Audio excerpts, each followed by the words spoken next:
আজকের খুতবায় মূলত আমি সূরা আল ইনফিতারের ৬ নম্বর আয়াত নিয়ে কথা বলতে চাই। যেহেতু এই আয়াত নিয়ে কথা বলছি, সর্বপ্রথম সূরার কোন জায়গায় এটি এসেছে তার উপর কিছুটা আলোকপাত করতে চাই। বিষয়টা খুব গুরুত্বপূর্ণ। আমাদেরকে শুধু এটা জানলে হবে না যে আল্লাহ কোনো কথা বলেছেন, বরং কোন প্রেক্ষাপটে তিনি কথাটি বলেছেন তাও জানতে হবে। যেমন কারো বক্তব্যের মাঝখান থেকে যদি একটা কথা তুলে নেন, ভুল বোঝার সম্ভাবনা আছে। তিনি এর আগে কি কথা বলেছিলেন, কোন বিষয়ে কথা বলছিলেন, এগুলো বিবেচনায় নিলে কথাটি দ্বারা হয়তো সম্পূর্ণ ভিন্ন একটা অর্থ প্রকাশ পাবে। তো এই সূরা শুরু হয়েছে বিচার দিবসের চিত্র নিয়ে, যখন আকাশ বিদীর্ণ হবে, যখন তারকাগুলো বিক্ষিপ্ত হয়ে ঝরে পড়বে এবং তাদের আলো হারিয়ে ফেলবে, আর সেগুলো বিক্ষিপ্তভাবে পতিত হবে। উদাহরণস্বরূপ, কোনো চাদরের উপর যদি মুক্তদানা ছড়িয়ে থাকে আর কেউ চাদরটি ধরে ঝাড়া দেয়, তখন মুক্তগুলো যেমন চারদিকে বিক্ষিপ্তভাবে ছড়িয়ে পড়ে, সেরকম। কারণ যেসব মানুষ রাতের আকাশ দেখেন, আমরা এখন রাতের আকাশে খুব একটা তাকাই না, হয়তো দূষণের কারণে, এবং আমরা শহরে বাস করি। আমরা আগের দিনের মতো এখন আর তারা দেখে পথ ঠিক করি না। কিন্তু অতীতে যারা মরুভূমিতে পথ চলত, তাদেরকে দিক নির্ণয় করতে হতো দিনের বেলা সূর্য দেখে অথবা রাতের বেলা তারা দেখে। যারা সমুদ্র অভিযানে বের হতো, তাদেরকেও এভাবে দিক নির্ণয় করতে হতো। তারা আকাশে তারা দেখে পথের দিশা পেত। আল্লাহ কোরআনেও এই ব্যাপারটা নিয়ে কথা বলেছেন যে তারকামণ্ডলী হলো মানুষের নেভিগেশন সিস্টেম। বর্তমানেও যদি পাইলটদের নেভিগেশন সিস্টেম নষ্ট হয়ে যায়, তাদেরকে এখনও তারকা দেখে পথ নির্ণয় করতে হয়। আপনি নেভিগেশনের জন্য তারকার উপর নির্ভর করতে পারেন, কারণ তারকাগুলো একটা নির্দিষ্ট জায়গায় থাকে। ঠিক যেমন সূর্যকেও আমরা একই দিকে উদিত হতে এবং একই দিকে অস্ত যেতে দেখি। পূর্ব দিক থেকে এর উদিত হওয়া স্থায়ী। সূর্যের উদিত হওয়ার দিকে তাকিয়ে আপনি কখনো বলবেন না এটা কি উত্তর দিক নাকি দক্ষিণ দিক, কারণ দিকগুলো স্থিরকৃত। তাহলে দিক নির্ণয়ের জ্ঞান আমরা মূলত আকাশ থেকে পাই। আর সেই দিন গোটা আকাশটাকে বিদীর্ণ করে দেয়া হবে। আর পৃথিবীর কথা কি বলবেন? তারকাগুলো যেগুলোকে নির্দিষ্ট জায়গায় দেখা যেত, সেদিন দেখা যাবে এগুলো বিক্ষিপ্ত হয়ে ঝরে পড়ছে। ওয়া ইদাল কাওয়াকিবু ইনতাসারাত, যখন নক্ষত্রগুলো ঝরে পড়বে। এরপর সেদিন সাগরসমূহ বিস্ফোরিত হবে। ফুজ্জিরাত, যখন মহাসাগরগুলোকে বিস্ফোরিত করা হবে। আমরা সুনামি বা এমন দুর্যোগের কথা জানি, কিন্তু এই বর্ণনাটা আসলে ফুটন্ত পানির বর্ণনার সাথে বেশি মানানসই, যেখানে তীব্র তাপে পানি ফুটছে আর পাতিল থেকে উপচে পড়ছে। ওয়া ইদাল কুবুরু বুআসিরাত, বাআসারা আসলে খুব ইন্টারেস্টিং একটা শব্দ। বাআসা এবং আসারা, এই শব্দ দুইটা মিলে এসেছে বাআসারা। আর যখন কবরগুলো উন্মোচিত হবে, যেমন একটা বড় ব্যাগ ভর্তি বাচ্চাদের খেলনার কথা ধরুন, অনেকগুলো লেগোর টুকরো ব্যাগের ভেতর হাত ঢুকিয়ে নির্দিষ্ট একটি লেগো খুঁজতে লাগলেন। খুঁজতে গিয়ে সবগুলো ওলটপালট করে ফেলেছেন। অনেক সময় মানুষের অগোছালো ব্যাগ থাকে বা অগোছালো পার্স থাকে। আমার ফোনটা আমি কোথায় রাখলাম, চাবি কোথায় রাখলাম, আর সে ব্যাগের ভিতরে তন্ন তন্ন করে খুঁজতে লাগলো। ভেতরটা দেখতে পাচ্ছে না, হাত ঢুকিয়ে সব ওলটপালট করে খুঁজতে লাগলো। এই কাজ করতে গিয়ে ব্যাগের ভিতরে সব কিছু সে ওলটপালট করে ফেলল। এর নাম মুবাআসার। সুতরাং যখন কবরগুলোতে এভাবে তন্ন তন্ন করে খোঁজা হবে, এর ভেতর থেকে মানুষগুলোকে টেনে হিঁচড়ে তুলে আনার জন্য, এটা হলো ওয়া ইদাল কুবুরু বুআসিরাত, যে বিশৃঙ্খল অবস্থা কবরে সংঘটিত হবে। সবচেয়ে শান্ত কোনো জায়গার কথা যদি চিন্তা করেন, যেখানে মানুষটিকে কোনো কিছু দ্বারা আর কোনোভাবেই ডিস্টার্ব করা হচ্ছে না, তা হলো মানুষের কবর। সেই জায়গাটা তো আর নড়াচড়া বা হাঙ্গামার জায়গা নয়। কিন্তু সেই দিন এই শান্ত জায়গাটাই চূড়ান্ত হাঙ্গামার জায়গায় পরিণত হবে। ওয়া ইদাল কুবুরু বুআসিরাত। এমন অবস্থা যখন চলতে থাকবে, কল্পনা করুন একজন মানুষকে মাত্র তার কবর থেকে টেনে হিঁচড়ে তোলা হলো। কেউ যদি আপনাকে হঠাৎ ঘুম থেকে জাগিয়ে তোলে, তাড়াহুড়া করে জাগিয়ে তোলে, সে মুহূর্তে আপনার মাথায় প্রথম যে চিন্তাটি আসে, কিছু ঘটেছে, কেন জাগালে, বা আপনার মাথায় তখন কিছুই কাজ করে না। আপনি সম্পূর্ণ ভ্যাবাচাকা খেয়ে আছেন। কিয়ামতের দিন জেগে ওঠার পর সবকিছুই দুঃস্বপ্ন মনে হবে। আকাশ বিদীর্ণ হয়ে আছে, সমুদ্র বিস্ফোরিত হচ্ছে, আপনি মাত্র জেগে উঠলেন আপনার কবর থেকে হাজার হাজার বছর ঘুমানোর পর। সে সময় আপনি কি চিন্তা করবেন? চারপাশের ঘটে যাওয়া সবকিছু বুঝতে গিয়ে চিন্তার গতি স্তব্ধ হয়ে যাবে। আল্লাহ সেই মুহূর্তের একটি চিন্তার কথা উল্লেখ করেছেন আপনার আমার জন্য, যে চিন্তা আমাদের সম্পূর্ণ অভিভূত করে ফেলবে। আর সেই চিন্তাটি হলো আলিমাত নাফসুম মা কদ্দামাত ও আখারাত। তখন প্রত্যেকে জেনে নিবে সে কি আগে পাঠিয়েছিল আর কি পেছনে ছেড়ে এসেছিল। আরবি ভাষার ছাত্রছাত্রীরা জানেন তাকদিম এবং তাখির, মুকদ্দাম এবং মুআখার। তাদের জীবনে তারা কোন বিষয়টাকে মুকদ্দাম বানিয়েছিল এবং কোন বিষয়টাকে মুআখার বানিয়েছিল। কোন ব্যাপারটাকে তারা সামনে রেখেছিল এবং কোন ব্যাপারটাকে তারা পেছনে রেখেছিল। সাধারণ ইংরেজিতে বললে কোন ব্যাপারটাকে তারা প্রায়োরিটি দিয়েছিল এবং কোন ব্যাপারটাকে তারা পিছনে ফেলে রেখেছিল। আমাদের সমগ্র জীবন আসলে এটাই। আমার এবং আপনার জীবনের প্রতিটি দিন কিছু জিনিস প্রায়োরিটি পায় আর কিছু জিনিস পরে করার জন্য ফেলে রাখা হয়। আমি ভাবি আমার হাতে অনেক সময় আছে, একটু বিশ্রাম নেই।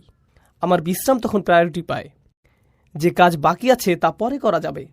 যদি বলি আগে কাজ শেষ করি, খাওয়া দাওয়া পরে করা যাবে, তখন আমার কাজ প্রায়োরিটি পায় আর খাওয়ার কাজটা অপেক্ষমান থাকে। সারাক্ষণ আমি কিছু বিষয় মুকদ্দম বানাচ্ছি আর কিছু বিষয় মুআখার বানাচ্ছি, রাইট? এটা হলো সময়ের বিবেচনা। সময়ের বিবেচনায় বলি, আচ্ছা সাপ্তাহিক ছুটিতে এটা করব, সপ্তাহের অন্য দিনগুলোতে ব্যস্ত থাকি, ছুটির দিনে এটা করব।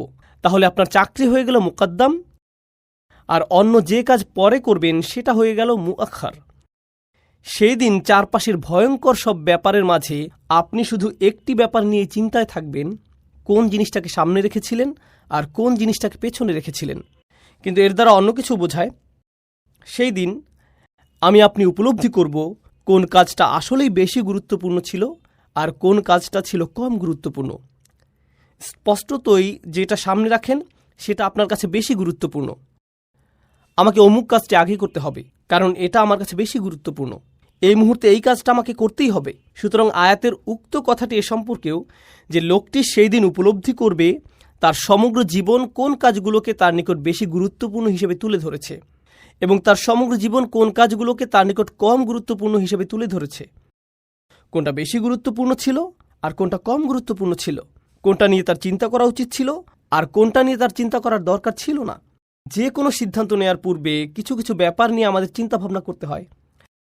আর সহজ একটা উদাহরণ নিন, যেমন আহার করা। একজন মুসলিমের জন্য প্রথম চিন্তা হলো খাবারটা কি হালাল। আপনি হয়তো আরও কিছু ব্যাপার নিয়েও ভাবতে পারেন, আমার খাদ্যাভ্যাসের সাথে এটা যায় তো, আহার করার এটা ভালো সময় তো, এটা কি বেশি দামি, যাই হোক। কিন্তু আমার আপনার জন্য সবচেয়ে বড় ব্যাপার হলো এই খাদ্য আহার করার অনুমতি আছে কি নেই, হালাল নাকি হারাম, এটা এক নম্বর। কেউ একজন বলতে পারে কিন্তু খাবারটা আসলে দারুণ সুস্বাদু, তো তার কাছে হালাল হারাম মুখ্য বিষয় নয়, তার নিকট এটা মুআখার। আর স্বাদ হয়ে গেল মুকদ্দম, স্বাদ হয়ে গেল মুকদ্দম। হতে পারে এই খাদ্যের স্বাস্থ্যগত ভালো কোনো উপকার নেই কিন্তু স্বাদ অসাধারণ, তো স্বাদ হয়ে গেল মুকদ্দম আর স্বাস্থ্যগত উপকার বা ক্ষতি হয়ে গেল মুআখার। এটা তাকদিম এবং তাখির। এটা নিয়ে আমি এখানে কথা বলছি, কোনটা বেশি গুরুত্বপূর্ণ ছিল আর কোনটা কম গুরুত্বপূর্ণ ছিল। এখন প্রশ্ন হলো, বিচার দিবসে একজন লোক কবর থেকে বের হওয়ার সাথে সাথে কেন এই প্রশ্ন গুরুত্বপূর্ণ হয়ে দেখা দিবে? তাকে মাত্র কবর থেকে তোলা হলো, সেই মুহূর্তে সে যে উপলব্ধি করবে কোন কাজটাকে আমি গুরুত্ব দিয়েছি আর কোন কাজটাকে আমি গুরুত্ব প্রদান করিনি।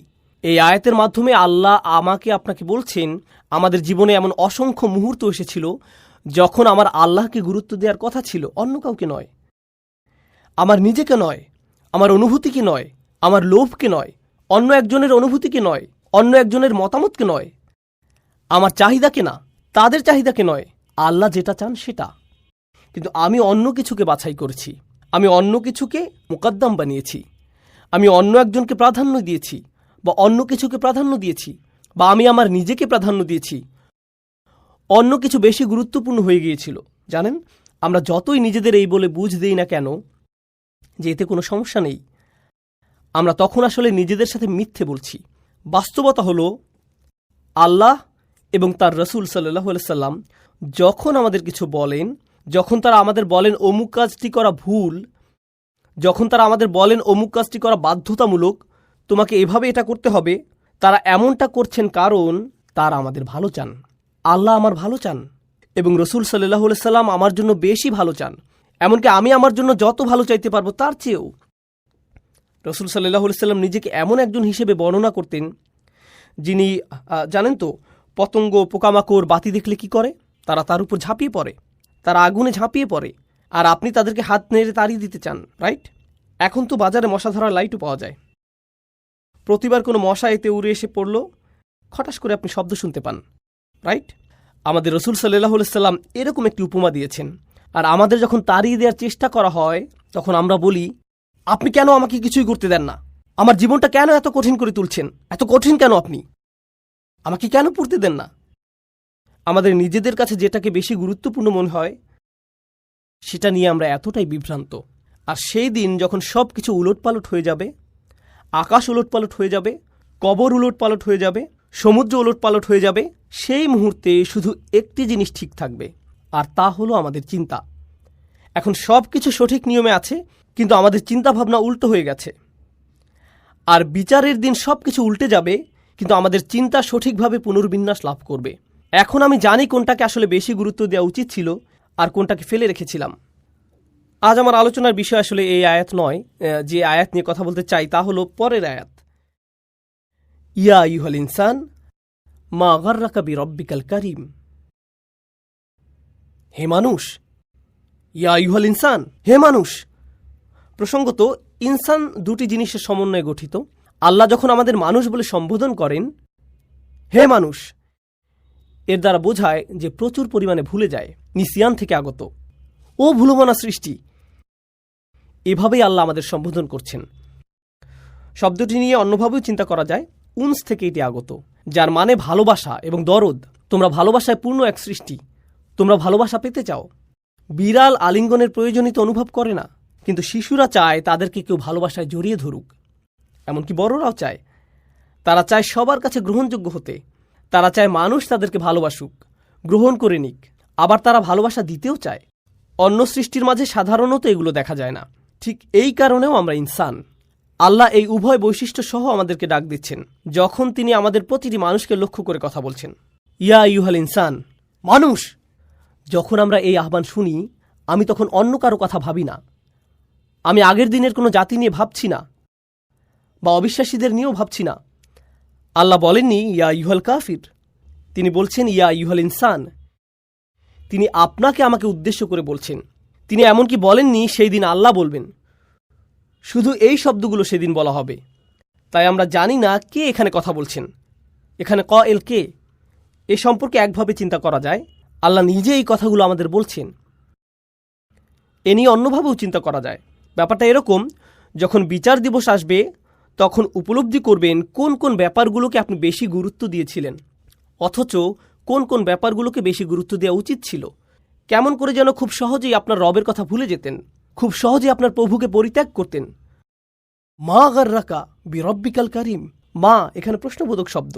কোন জিনিসটা তোমাকে প্রতারিত করল? কোন ব্যাপারটা তোমাকে মিথ্যা আশা দিয়েছিল? যখন তোমার সুমহান দাতা রবের কথা আসতো, বিরব্বিকাল কারীম। এই প্রশ্নটি কোরআনের অন্যতম অন্তর্বিদ্ধকারী প্রশ্ন, হৃদয় ছিদ্র করা প্রশ্ন। ইয়া আইয়ুহাল ইনসান মা গাররাকা বিরব্বিকাল কারীম। যদি কোরআনের বেশি কিছু আপনার মুখস্থ না থাকে বা না জেনে থাকেন, কিন্তু বাসায় ফ্রিজের গায়ে কোরআন থেকে কিছু একটা লিখে রাখতে চান, ইয়া আইয়ুহাল ইনসান মা গাররাকা বিরব্বিকাল কারীম। চলুন এই শব্দগুলো দ্বারা কি বোঝানো হচ্ছে তা আরও ভালোভাবে জানার চেষ্টা করি। আরবি গর্রা শব্দের আমি অনুবাদ করেছি প্রতারিত। ইবনে আসুর রহমাহুল্লাহ তার তাফসিরে উল্লেখ করেছেন, তিনি বলেন, কোনো ব্যক্তি যখন তার চিন্তা এবং আশা এমন কিছুর উপর অর্পণ করে যার দ্বারা সে প্রতারিত হয়, সে মনে করেছিল এটা তার উপকারে আসবে, এর কারণে তার ভালো লাগবে, এর কারণে ভবিষ্যতে সে ভালো থাকবে, এর কারণে সে আরও বেশি নিরাপত্তা লাভ করবে, এর কারণে সে আরও সুখী হবে, এর কারণে সে শান্তি পাবে। বস্তুত এগুলো সবই ছিল ভুল ধারণা। এটা মূলত তার ক্ষতি করবে। সে মনে মনে একেবারে নিশ্চিত হয়ে গিয়েছিল যে এটা সব ধরনের উপকার নিয়ে আসবে, কিন্তু এটা আসলে ক্ষতিকর। এর নাম হলো গুরুর। এই শব্দ আমাদের কি শেখাচ্ছে? জীবনে এমন অনেক কিছু সামনে এসে পড়বে যা খুবই আকর্ষণীয় মনে হবে, যা আমরা চাই। আমাদের অন্তর যার দিকে ঝুঁকে পড়ে, কিন্তু আমাদের অন্তর আমাদের মিথ্যা বলছে। অন্তরে তথ্য থাকে না, অন্তরে থাকে অনুভূতি। কারণ আমাদের অন্তর অন্ধ। এটা কিছু দেখলেই তার দিকে আকৃষ্ট হয়ে পড়ে, অন্য আরও কিছু দেখলে তার দিকেও আকৃষ্ট হয়ে পড়ে। এর মাঝে চাহিদা আছে আর সে তা পূরণ করতে চায়। কিন্তু আল্লাহ তার বাণীর মাধ্যমে অন্তরকে পথ দেখানোর উপায় বলে দিয়েছেন। এটা অন্তরকে ভালো মন্দ দেখিয়ে দেয়। এটা অন্তরকে চিন্তা করতে শেখায়। আপনার অনুভূতিগুলোর কোনো দোষ নেই, কিন্তু যেদিকে এদের চালাচ্ছেন তা হয়তো ঠিক নেই। আমাদের অনুভূতিগুলো আল্লাহ প্রদত্ত। আপনি যা যা কামনা করেন আপনার তা কামনা করার কথা, কিন্তু যে পথে এই কামনাগুলো পূরণ করতে চাচ্ছেন আপনি নিজেকে প্রতারিত করছেন, মনে করছেন এতে শান্তি পাবেন। আর আল্লাহ যেভাবে আপনাকে পথ দেখান, এটা এড়িয়ে চলার পথ। আর তিনি যখন চান আমরা যেন হারাম এড়িয়ে চলি, তা শুধু এই কারণেই যে আমরা নিজেদেরকেই কষ্ট দিব, অন্য কাউকে নয়। প্রথম শিকার আমি নিজেই হব, আমি নিজে, অন্য কেউ নয়। পাপ করার কারণে সবার আগে আমিই ক্ষতির সম্মুখীন হব। আর শয়তান এসে কি বলে? সে বলে, তুমি নিজের প্রতি এত কঠোর কেন, এত হুজুর কেন তুমি, এত ইসলামিক কেন তুমি, তোমাকে এমন হতে হবে না। আর আমি নিজেই নিজেকে বলবো কিয়ামতের দিন, ইয়া আল্লাহ, আপনি আমাকে শিখিয়েছিলেন কোনটা সবার আগে গুরুত্ব দিতে হবে, আপনি জানিয়েছিলেন কোনটাকে পরেও করা যাবে, কিন্তু আমি আপনার কথা শুনিনি, কারণ আমি বারবার আপনার কথা ভুলে যেতাম। প্রথমত আমি ভুল জিনিস দ্বারা প্রতারিত হয়েছি, দ্বিতীয়ত আমি ভুলে গিয়েছিলাম আপনি আমার কে, বিরব্বিকাল করিম। কোন জিনিসটা তোমাকে তোমার সুমহান দাতা রব সম্পর্কে প্রতারিত করল? আরবি করিম শব্দটি খুবই সুন্দর, আকর্ষণীয় এক শব্দ। এর দ্বারা এমন সব জিনিসের বর্ণনা দেওয়া হয় যেটা অতীব চমৎকার, অভিজাত এবং মনোহর। তাই যে ঘোড়ার সবচেয়ে বেশি রেশমি চুল আছে, যার গায়ের রং সবচেয়ে সুন্দর এবং স্বাস্থ্যকর শরীর আছে, আরবীয় ঘোড়া, সত্যিকারের আরবীয় ঘোড়াকে তারা কারাম বলে অভিহিত করত। এই শব্দকে সম্বন্ধযুক্ত করা হয় গুপ্তধনের সাথে। এই শব্দকে আরও সম্বন্ধযুক্ত করা হয় স্বর্ণের নেকলেসের সাথে, যে নেকলেস খুব দামি স্বর্ণ দিয়ে তৈরি করা হয়, এটাকেও কারাম এবং কিরম বলে। সকল সুন্দর জিনিসের সাথে এই শব্দকে সম্পর্কযুক্ত করা হয়, সকল অভিজাত জিনিসের সাথে, সকল হাই ক্লাসের জিনিসের সাথে, সকল কোয়ালিটি সম্পন্ন জিনিসের সাথে। এরপর অর্থটি আরও সম্প্রসারিত হয়ে দানশীলতার সাথে যুক্ত হতে শুরু করল। তাই তারা রসুল সাল্লাল্লাহু আলাইহি সাল্লামকে বর্ণনা করত করিমুন ইবনে করিম, তিনি আমাদের প্রতি উদার হবেন, অভিজাত বাবার অভিজাত সন্তান। অভিজাত মানে তিনি আমাদের প্রতি দানশীল হবেন। আল্লাহ স্বয়ং এতই মহান, উদার এবং দানশীল যে আমরা তাকে ভুলে গেলেও তিনি আমাদের সাথে দয়ালু আচরণ করেন। আমরা অন্য কিছুকে প্রায়োরিটি বানালেও তিনি আমাদের সাথে দয়ালু আচরণ করেন। আমরা নিজেদের জীবনে তার বিধিবিধানকে তুচ্ছ তাচ্ছিল্য করলেও আমরা এমনভাবে আচরণ করি যেন এগুলোর অস্তিত্ব নেই। আমরা এমনভাবে আচরণ করি যেন এগুলো মান্য বা অমান্য করতে কিছু যায় আসে না। তবুও এর বিনিময়ে তিনি আমাদেরকে সাথে সাথে অপমানিত করেন না। তিনি আমাদেরকে মানবতার সামনে অপমানিত করেন না, তিনি এমনটা করেন না। তিনি মর্যাদাপূর্ণ উপায়ে আমাদের সাথে আচরণ করেন। তিনি আমাদের প্রতি করিম। তিনি সব সময় এমন ছিলেন। আমি মোটেই তার অনুগ্রহের কোনো বিনিময় প্রদান করি না, বারবার তাকে অগ্রাহ্য করি এবং তিনি যা করতে বলছেন সেটা অগ্রাহ্য করি। আমি দ্বিতীয়বার এটা নিয়ে আর চিন্তাও করি না। আমি ধরে নিয়েছি আল্লাহ শুধু দিয়েই যাবেন। তিনি সব সময় আমার যত্ন নিয়ে আসছেন, তিনি বুঝেন, এটা কোনো ব্যাপার না। কিন্তু শেষ বিচারের দিন আমি বলবো না আল্লাহ বুঝেন। সেই দিন আমি কপাল চাপড়িয়ে বলতে থাকব, হায় কি করলাম আমি। আলিমাত নাফসুম মা কদ্দামাত ও আখারাত। হে মানুষ, কিসে তোমাকে তোমার মহানুভব প্রভু সম্পর্কে বিভ্রান্ত করল? এরপর তিনি কিভাবে মহানুভব? আল্লাযী খলাকাকা ফাসাওয়াকা ফাআদালাক ফি আইয়ি সূরাতিন মা শাআ রাক্কাবাক।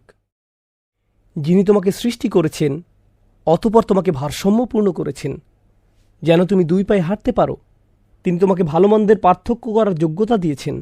মানুষ হিসেবে তিনি তোমাকে ভারসাম্যপূর্ণ করেছেন। ফাসাওয়াকা, তিনি তোমাকে সুঠাম করেছেন, তোমাকে ব্যালেন্সড, ন্যায়পরায়ণ এবং সুন্দর আকৃতিতে সৃষ্টি করেছেন। ফি আইয়ি সূরাতিন মা শাআ রাক্কাবাক, তিনি তোমার জীবনকে ধাপে ধাপে এগিয়ে নিয়েছেন। এগুলো তার ডিজাইন। কিন্তু এই সবগুলো ক্ষেত্রে আমাকে দিয়ে যত দুঃসাহসিক কাজ তিনি করিয়েছেন, যত কঠিন সময় তিনি আমাকে ফেলেছেন, যত পরীক্ষায় তিনি আমাকে অবতীর্ণ করেছেন, যত মানুষ আমার জীবনে এসেছে, যত মানুষ আমার জীবন থেকে হারিয়ে গিয়েছে, এই প্রতিটি ক্ষেত্রে আল্লাহ আমাকে একটি ভ্রমণের ভিতর দিয়ে এগিয়ে নিয়েছেন। সকল ক্ষেত্রে আমাকে দেখতে হয়েছিল কোন কাজটা বেশি অগ্রাধিকার পাওয়ার যোগ্য ছিল আর কোনটা ছিল না। কখনো কখনো আপনি আল্লাহকে ভুলে যান। তখন কোনো এক ব্যক্তি হয়তো আপনার প্রায়োরিটি হয়ে যায়। তখন আপনার নিজের আরামায়েশ আপনার কাছে প্রায়োরিটি পায়। খুব সহজেই আমরা ভুলে যাই, বারবার। সর্বশেষ যে কথাটি শেয়ার করতে চাই, এখানে কি বলা হচ্ছে এই ব্যাপারটা ব্যাখ্যা করার জন্য আসন্ন উদাহরণটি আমি আগেও ব্যবহার করেছি, কারণ আমি শিক্ষকতা পেশার সাথে জড়িত। যদি কোনো শিক্ষক ক্লাসে এসে ছাত্রদের কোনোদিন শাসন না করেন, কখনো না, তিনি শুধু ক্লাসে আসেন আর দেখেন যে কিছু বাচ্চারা নিজেদের ডেস্কের উপর লিখছে, অন্যদিকে একজন আরেকজনের গালের উপর কিছু একটা আঁকছে, ক্লাসের আরেক প্রান্তে এক গ্রুপ একে অন্যের দিকে বই ছুঁড়ে মারছে, আরেকজন এদিক ওদিক পেন্সিল ছুঁড়ে মারছে। আর শিক্ষক সব সময় ভালো স্যার, সব সময় কৌতুক বলে বাচ্চাদের হাসান, কাউকে কোনোদিন বকাঝকা করেন না, ভদ্রভাবে বসতে বলেন। হেই, তোমরা কি একটু বসবে সবাই? বাচ্চাদের কয়েকজন চেয়ারের উপর দাঁড়িয়ে ডান্স দিচ্ছে, অন্যরা অন্য কোনো দুষ্টামিতে ব্যস্ত, কিন্তু তিনি কাউকে কখনো শাস্তি দেন না, ধমক দেন না। সেই শিক্ষককে সবাই ভদ্র শিক্ষক হিসেবে জানে, এমন ছাত্র যে তাকে সম্পূর্ণ উপেক্ষা করছে। হেই আহমদ, তুমি কি একটু এদিকে আসতে পারো? কিন্তু আহমেদ এখন অন্য ছাত্রদের সাথে কথা বলছে। আহমেদ বলল, একটু থামেন, আমি আমার বন্ধুদের সাথে কথা বলছি। শিক্ষকের দিকে ফিরে বলছে, একটু থামুন টিচার, আমি আমার ভিডিও গেম কতটুকু এগিয়েছি তা আমার বন্ধুদেরকে বলছি এখন। এতক্ষণে অন্য সাধারণ একজন শিক্ষক হলে কি করতেন? ওই ছাত্র এতক্ষণে পরবর্তী ঈদের জন্য কোরবানি হয়ে যেত। কিন্তু এই শিক্ষক, তিনি নরম স্বরে বললেন, ঠিক আছে, তোমার কথা শেষ করো, তুমি যদি একটু এদিকে মনোযোগ দিতে আমি খুব খুশি হতাম। এটা তো অঙ্কের ক্লাস, প্লিজ একটু মনোযোগ দাও। না না, আমি জানি এটা অঙ্কের ক্লাস, আমি বুঝছি, আপনি কি আমাকে বিরক্ত করা বন্ধ করবেন? একজন ছাত্র এভাবে আচরণ করছে, কিন্তু শিক্ষক এর বিপরীতে শুধু ভদ্র আচরণ করে যাচ্ছেন, উদার আচরণ করে যাচ্ছেন, মহৎ আচরণ করে যাচ্ছেন। যদি শিক্ষক হিসেবে এমন আচরণ করতে থাকেন, তখন কি হয় জানেন? মানুষ একেবারে আপনার গায়ের উপর এসে পড়বে। এই শিক্ষকের ভদ্রতার সুযোগে সবাই একেবারে তার গায়ের উপর এসে পড়ছে, এমনকি বাচ্চারাও। যদি এমন আচরণ অব্যাহত রাখেন, তখন ছাত্ররা মনে করতে শুরু করে তাদের কিছুই হবে না, তারা মন্দ ব্যবহার করলেও, কারণ তিনি খুবই দয়ালু। অন্যদিকে আরেকজন শিক্ষক আছেন যিনি কড়া মেজাজের মানুষ। দূর থেকে ওনাকে ক্লাসের দিকে আসতে দেখলেই আপনি শটান হয়ে বেঞ্চে বসে পড়েন, মনে হয় যেন নামাজের জামাতে দাঁড়িয়েছেন, এমনকি এদিক ওদিকেও তাকান না। কেউ যদি কর্তৃত্ববাদী হয়, তাকে দেখলেই শিরদাঁড়ায় কাঁপন শুরু হয়ে যায়। এখন এই শিক্ষক ক্লাস থেকে চলে যাওয়ার পর যদি ভদ্র শিক্ষক আসেন, সবাই তখন যাক, এখন একটু রিল্যাক্স করতে পারবো, কারণ তিনি কারিম। জানেন আল্লাহ এই আয়াতে কি বলছেন? আল্লাহ তোমার প্রতি সবসময় কারিম ছিলেন, তার মানে তুমি কি এরকম অবজ্ঞামূলক আচরণ করতেই থাকবে?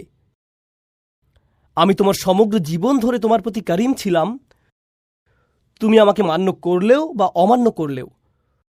তুমি কি মনে করতে শুরু করেছ যে যেহেতু আমি তোমার প্রতি এতই কারিম, তোমার কাজের কোনো ফলাফল ভোগ করতে হবে না? আমি কি তোমাকে ভদ্রভাবে ভালোবাসা সহকারে বলিনি তোমার কাজের কর্মফল আছে? তিনি কি আমাদের জানান নাই যে বিচার দিবস কাকে বলে? তিনি কি বলেননি যে সমুদ্র ফুটতে থাকবে এবং তারকাসমূহ খসে পড়বে, আকাশ বিদীর্ণ হয়ে যাবে, কবরসমূহ খুলে যাবে? তিনি কি এ সমস্ত কিছু আমাকে জানাননি? তিনি কি তার অসংখ্য অনুগ্রহের কথা বলেননি?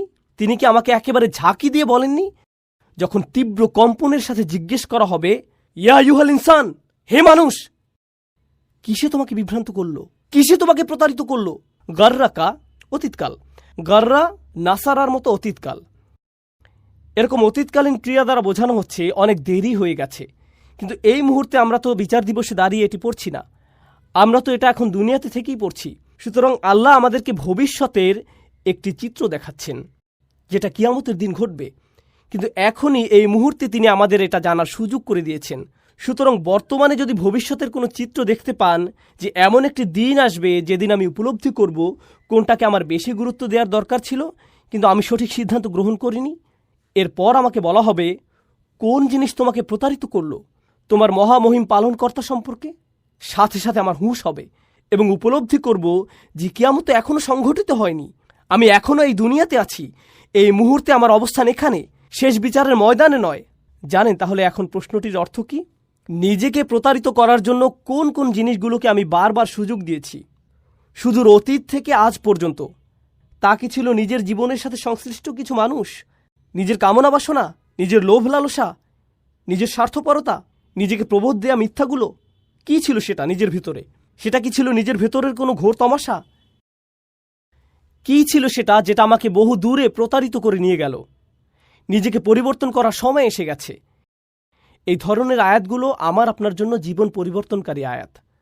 যাই ঘটুক কোনো ব্যাপার না, নিজেকে পরিবর্তন করার এই ভ্রমণটা যত কষ্টকরই হোক না কেন, আমি প্রস্তুত ইয়া রব, কারণ আমার সমগ্র জীবন ধরে আপনি আমার প্রতি যথেষ্ট কারিম। আমি এর জন্য প্রস্তুত, কারণ আমি চাই এই উপলব্ধিটা আমার এখানে হোক, শেষ বিচারের দিনে হওয়ার পরিবর্তে। আমি বরং এই উপলব্ধিটা এখন চাই। আমি পরোয়া করি না এতে যদি আমাকে কাঁদতে হয়, বা অন্য কাউকে কাঁদতে হয়। আমি পরোয়া করি না এটা যদি আমাকে অসন্তুষ্ট করে বা অন্য কাউকে করে। যদি এটা মদ পানের আসক্তি হয়, আমি আজকেই ছেড়ে দেব। আমি পরোয়া করি না এতে যত কষ্টই হোক। এটা যদি নামাজ মিস হয়, আমি এখন থেকে নিয়মিত নামাজ পড়ব। আমি পরোয়া করি না এর জন্য যদি আমাকে তাড়াতাড়ি ঘুমাতে যেতে হয়। যদি হারাম কিছু আমি অনেক দিন যাবৎ করে আসছি, আমি এই হারাম ছেড়ে দিব। আমি পরোয়া করি না এতে কে ক্রুদ্ধ হলো আর কে অসন্তুষ্ট হলো। এটা যদি হারাম ব্যবসা হয়ে থাকে, আমি ওই ব্যবসা ছেড়ে দিচ্ছি। এর নাম অগ্রাধিকার প্রদান। আর যখন এভাবে প্রায়োরিটিতে পরিবর্তন নিয়ে আসবেন, আল্লাহর ব্যাপারগুলোকে অগ্রাধিকার দিবেন, তখন দেখবেন আপনার নিজস্ব সত্তা এবং আশেপাশের মানুষেরা এই পরিবর্তনের তীব্র বিরোধিতা করছে। আমি ওইটাকে মুকাদ্দাম বানিয়েছি আর অন্য সব কিছুকে মুআখার। ওইটাকে আমি সবার আগে রাখব আর অন্য সব কিছুকে পরে। আলিমাত নাফসুম্মা কদ্দামাত ও আখারাত। আমার এবং আপনার বরং এমন মানুষদের অন্তর্ভুক্ত হওয়া উচিত যারা এখনই নিজেদের প্রায়োরিটি ঠিক করে নেয়। নিজের মাঝে সেই মনোবল তৈরি করুন। আল্লাহর বাণীতে সেই শক্তি খুঁজুন। এজন্যই তো আল্লাহর বাণী আমাদের সামনে আছে। আমি আমার নিজেকে এবং আপনাদের সবাইকে স্মরণ করিয়ে দিচ্ছি যে আমাদের আমলের দরজা এখনো বন্ধ হয়ে যায়নি। অতীতে যে ভুলই করে থাকেন না কেন, যে পাপই করে থাকেন না কেন, তওবার দরজা এখনো খোলা আছে। আল্লাহর কাছে ক্ষমা চান। শুধু আল্লাহর কাছে ক্ষমার দোয়া করেই থেমে যাবেন না, বরং নিজের মাঝে সত্যিকারের পরিবর্তন নিয়ে আসুন, একটি বাস্তব পরিবর্তন। আল্লাহকে দেখান, নিজেকে দেখান যে কোন কোন ব্যাপারগুলোকে আপনি সবার আগে গুরুত্ব প্রদান করেন। অন্য কারো নিকট আপনাকে কিছু প্রমাণ করতে হবে না। যে কেউ আপনাকে যাই বলুক না কেন, আশেপাশের লোকজন আপনাকে যেভাবেই দেখুক না কেন, এতে কিছু যায় আসে না। সময় আসলে তারা আপনার ব্যাপারে কোনো পরোয়া করবে না। এতে কিছু যায় আসে না কে অসন্তুষ্ট হলো আর কে বাঁকা চোখে তাকালো বা কে কি মনে করলো।